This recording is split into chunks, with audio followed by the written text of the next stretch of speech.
മലയാളി പൊതുവെ മലയാളി ജാതിയെ മറികടന്നു എന്ന് പറയുന്നു, മലയാളി 916 പുരോഗമനകാരികളാണെന്ന് പറയുന്നു. ഇതൊന്നും അല്ല എന്ന് വീണ്ടും വീണ്ടും ലോകത്തിന് മുമ്പിൽ വെളിപ്പെടുന്ന ഒരു സന്ദർഭം കൂടിയാണ്. അപ്പോൾ ഈ ഹിംസയ്ക്ക് നേതൃത്വം വഹിച്ചവരെല്ലാം തന്നെ അതിശക്തമായ ജാതി മേൽക്കോയ്മവാദികളും അവർ ഹിന്ദുത്വ വംശീയ പൊതുബോധം പേർന്നവരുമാണെന്നുള്ള യാഥാർത്ഥ്യം നമ്മൾ ലോകം മുഴുവൻ തിരിച്ചറിയണം.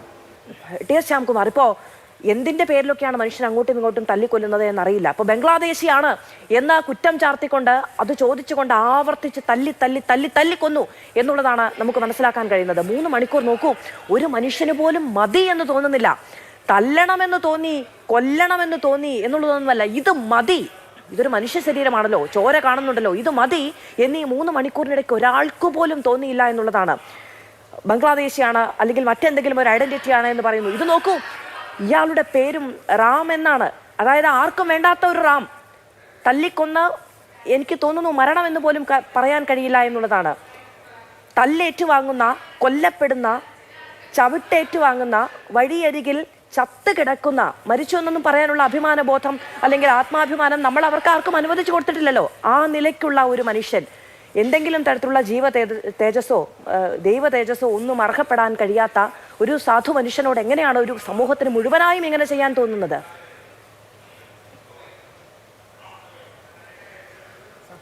ഇവിടെ ഇരിക്കുന്നത് വളരെ ലജ്ജയോടുകൂടിയും അങ്ങേയറ്റം മുറിവേറ്റ മനസ്സോടുകൂടിയാണ് ഇവിടെ ഇരിക്കുന്നത്.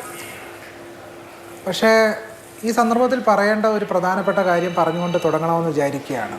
ഈ വിഷയത്തിൽ ഇടപെട്ടുകൊണ്ട് പ്രവർത്തിച്ചുകൊണ്ടിരിക്കുന്ന ആക്ഷൻ കമ്മിറ്റി ആദ്യമായി ഞാൻ അഭിവാദ്യം ചെയ്യുകയാണ്.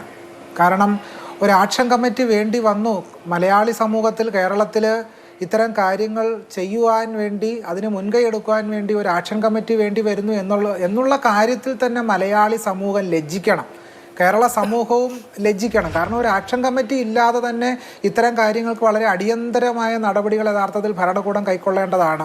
അത് ആക്ഷൻ കമ്മിറ്റി നിലവിൽ വന്നതിന് ശേഷമോ അവരുടെ ഏതെങ്കിലും പ്രവർത്തനങ്ങൾ കൊണ്ടോ ഇടപെടേണ്ട ഒരു കാര്യമല്ല എന്നുള്ളത് ആമുഖമായി തന്നെ സൂചിപ്പിക്കട്ടെ. രണ്ടാമത്തെ കാര്യം, മലയാളിയുടെ പരിഷ്കൃതത്വവും മലയാളി കൊണ്ടു നടക്കുന്ന പുരോഗമനവും ഒക്കെ തന്നെ എത്രമാത്രം കാപട്യപൂർണമാണ് എന്ന് വ്യക്തമാക്കുന്നൊരു സന്ദർഭം കൂടിയാണ് ഈ രാംനാരായണൻ ഏൽക്കേണ്ടി വന്ന അതിക്രൂരമായ ഹീനമായ ഈ ഹിംസ എന്ന് പറയുന്നത്. കാരണം മലയാളി പൊതുവെ മലയാളി ജാതിയെ മറികടന്നു എന്ന് പറയുന്നു, മലയാളി 916 പുരോഗമനകാരികളാണെന്ന് പറയുന്നു. ഇതൊന്നും അല്ല എന്ന് വീണ്ടും വീണ്ടും ലോകത്തിന് മുമ്പിൽ വെളിപ്പെടുന്നൊരു സന്ദർഭം കൂടിയാണ്. മറ്റൊരു പ്രധാനപ്പെട്ട കാര്യം എന്ന് പറയുന്നത്, ഇദ്ദേഹം ഒരു ബംഗ്ലാദേശി മുസ്ലിം ആണെന്നതിൻ്റെ പേരിലാണ് ഇത്ര ക്രൂരമായ ആക്രമണത്തിന് വിധേയമാണ്. യഥാർത്ഥത്തിൽ ഇതിന് ആൾക്കൂട്ടാക്രമണം എന്ന് പറയുന്ന ഒരു പദത്തിന് പോലും, ഒരു പ്രയോഗത്തിന് പോലും അർഹമല്ല. യഥാർത്ഥത്തിൽ ഇതിനെ വിശേഷിപ്പിക്കേണ്ടത് വംശീയ വിദ്വേഷ കൊലപാതകം എന്നാണ്. ഇതിനെ അത്ര ഹീനമായ ജാതി വിദ്വേഷ വംശീയ കൊലപാതകമാണ് യഥാർത്ഥത്തിൽ അവിടെ അരങ്ങേറിയത് എന്നുള്ളതാണ്. കാരണം ഒരു മനുഷ്യൻ ബംഗ്ലാദേശി ആണെന്നതിൻ്റെ പേരിൽ, മുസ്ലിം ആണെന്നതിൻ്റെ പേരിൽ കേരളത്തിൻ്റെ മണ്ണിൽ കൊല്ലപ്പെടുന്നു എന്നുള്ളത് കേരള മണ്ണിൽ പടർന്നു പന്തലിച്ചിട്ടുള്ള ഇസ്ലാമോഫോബിയയുടെയും മുസ്ലിം വെറുപ്പിൻ്റെയും ആഴവും പടർപ്പും കൂടിയാണ് ഈ സന്ദർഭം നമ്മുടെ മുമ്പിൽ വെളിപ്പെടുത്തുന്നത്. ഇത് വേറെ ഒരു കേവലം വിഷയം മാത്രമല്ല.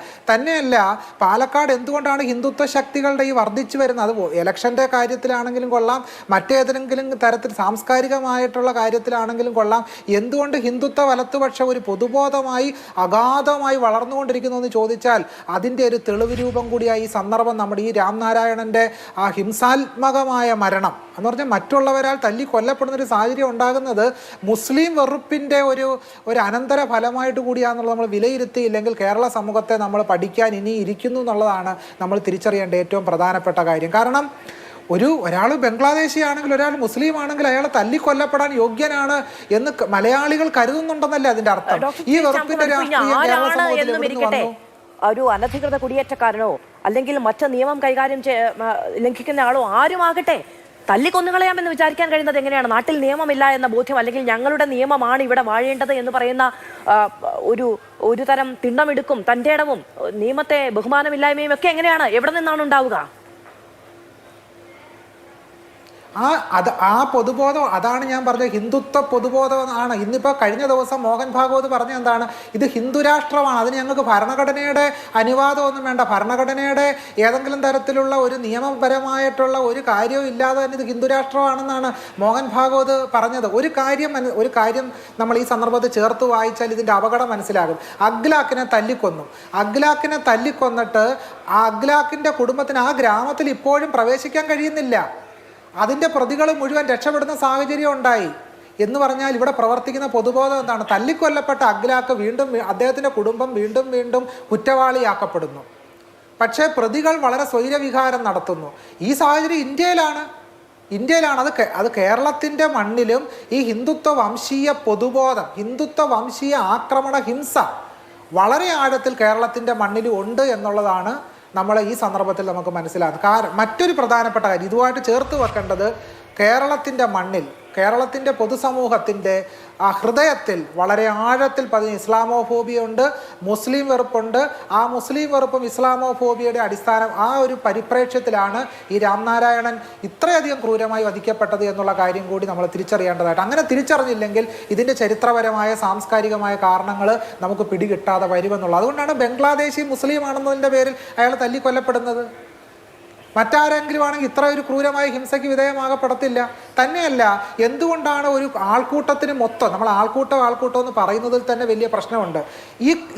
ഈ ഹിംസയ്ക്ക് നേതൃത്വം വഹിച്ചവരെല്ലാം തന്നെ അതിശക്തമായ ജാതി മേൽക്കോയ്മവാദികളും അവർ ഹിന്ദുത്വ വംശീയ പൊതുബോധം പേർന്നവരുമാണെന്നുള്ള യാഥാർത്ഥ്യം നമ്മൾ ലോകം മുഴുവൻ തിരിച്ചറിയണം. കേരളം എന്ന് പറയുന്നത് അത്ര പുരോഗമനപരമായ ഒരു സ്ഥലമല്ലെന്നും അത്ര പുരോഗമനപരമായ ഒരു ഇടമല്ലെന്നും ജാതി വംശീയത കൊടികുത്തി വാഴുന്നൊരു സ്ഥലം കൂടിയാണ് കേരളമെന്ന് നമ്മൾ തിരിച്ചറിയണം. അത് മനസ്സിലാക്കാതെ പോകരുത്. നമ്മൾ ഇട്ടിരിക്കുന്ന ഒരു പുരോഗമന മുഖംമൂടിയാണ്. ആ പുരോഗമന മുഖംമൂടിക്കുള്ളിൽ യഥാർത്ഥത്തിലുള്ളത് എന്താണ്? ഈ ജാതി ഹിന്ദുത്വമാണ് ഉള്ളത്. ആ ജാതി ഹിന്ദുത്വമാണ് മധുവിനെ കൊന്നത്. ആ ജാതി വംശീയതയാണ് കേരളത്തിൽ പല സ്ഥലത്തിലും ആദിവാസികളും ദളിതരും ഒക്കെ ആക്രമിക്കപ്പെടുന്നതൊക്കെ ഇതിൻ്റെ പശ്ചാത്തലത്തിലാണ്. മുസ്ലിങ്ങൾ ആക്രമിക്കപ്പെടുന്നത്, മുസ്ലിം വെറുപ്പ് സമൂഹത്തിൽ പടരുന്നതൊക്കെ തന്നെ ഹിന്ദുത്വ വംശീയ പൊതുബോധത്തിൽ നിന്നാണ്. അപ്പം ബിന്ദു എന്ന് പറയുന്ന ദളിത് സ്ത്രീ പോലീസ് സ്റ്റേഷനിൽ ഹിംസാത്മകമായിട്ട് അപമാനിക്കപ്പെടുന്നത്, ഇതെല്ലാം നമ്മൾ കാണണം. ഇതൊക്കെ ഒരു പുതിയ സംഭവം മാത്രമല്ല, ഇതൊരു തുടർച്ചയാണ്. ഇത് മുസ്ലിം വെറുപ്പിൽ നിന്ന്, ഇസ്ലാമോഫോബിയിൽ നിന്നും ഉണ്ടാകുന്ന ഒരു സംഗതിയാണെന്നുള്ള ആഴത്തിലുള്ള തിരിച്ചറിവ് നമ്മൾ വന്നാൽ മാത്രമേ ഈ കാര്യങ്ങൾ ഭാവിയിലെങ്കിലും നമുക്ക് പരിഹരിക്കാൻ കഴിയത്തുള്ളൂ. നമ്മൾ കേരളത്തിന്റെ പറഞ്ഞല്ലോ.